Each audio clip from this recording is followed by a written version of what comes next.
قال الله تعالى وتبارك في شان حبيبه مخبرا وآمرا إن الله وملائكته يصلون على النبي يا أيها الذين آمنوا صلوا عليه وسلموا تسليما اللهم صل على سيدنا ومولانا محمد معدن الجود والكرم وعلى آله وأصحابه وسلم۔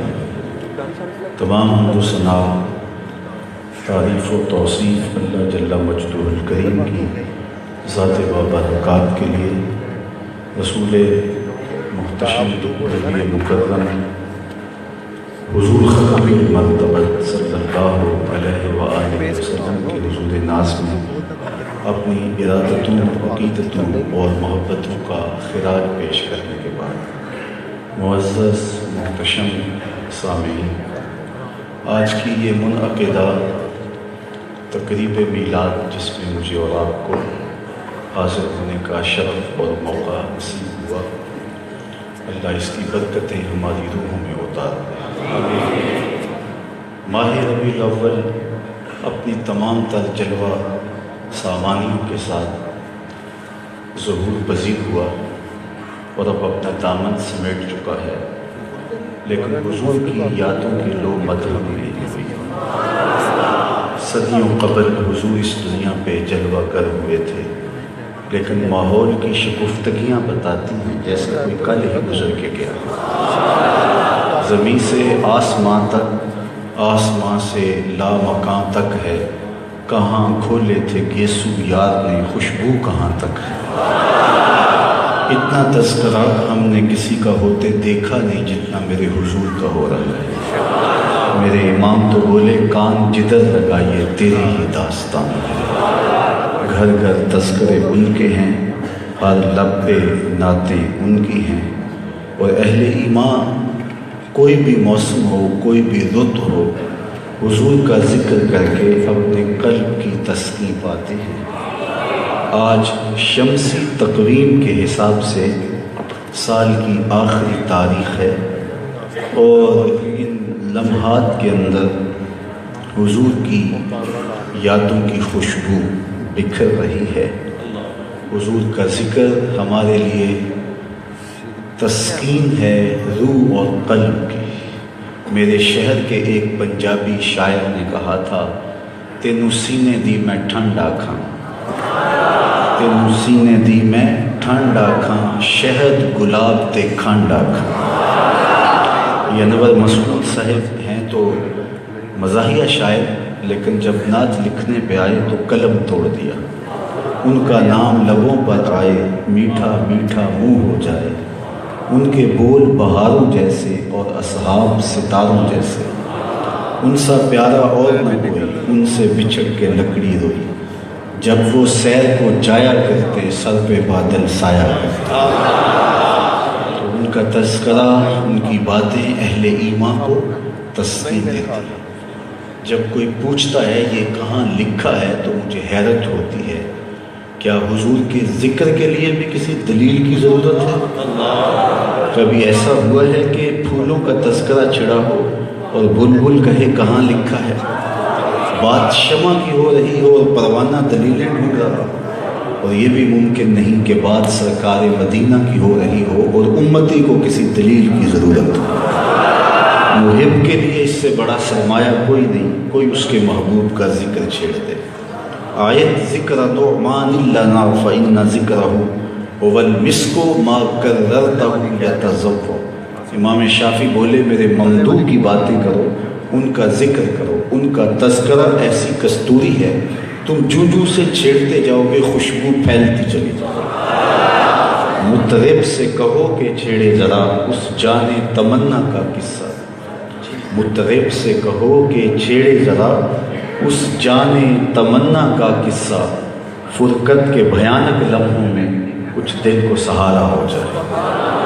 الصلاة والسلام علیکہ یا سیدی یا رسول اللہ، وعلی آلک وصحبک یا سیدی یا حبیب اللہ، الصلاة والسلام علیکہ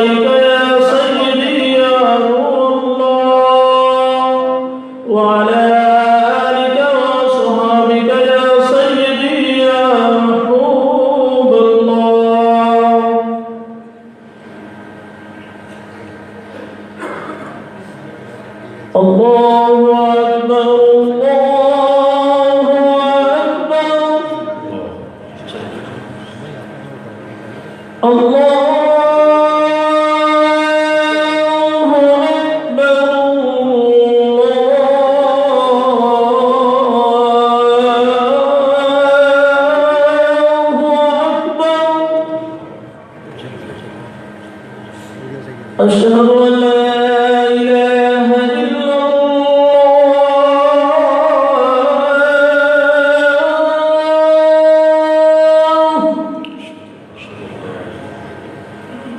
أشهد أن لا إله إلا الله.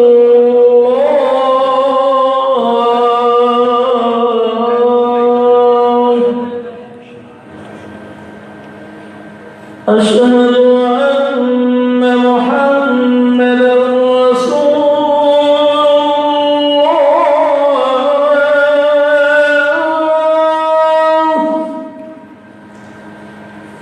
أشهد أن محمدا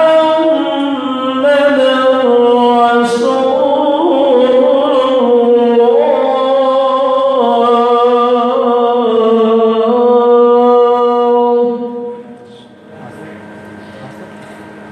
حي على الصلاة.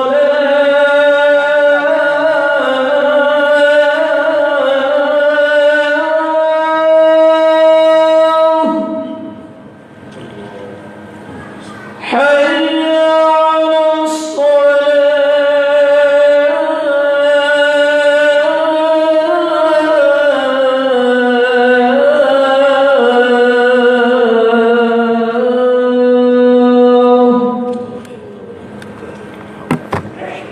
حي على الفلاح. حي على الفلاح.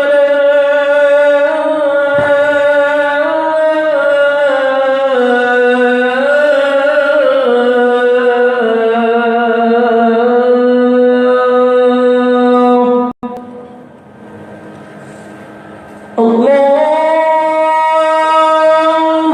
أكبر. الله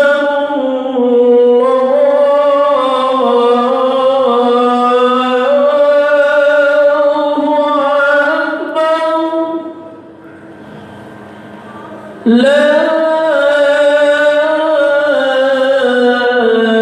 إله إلا الله.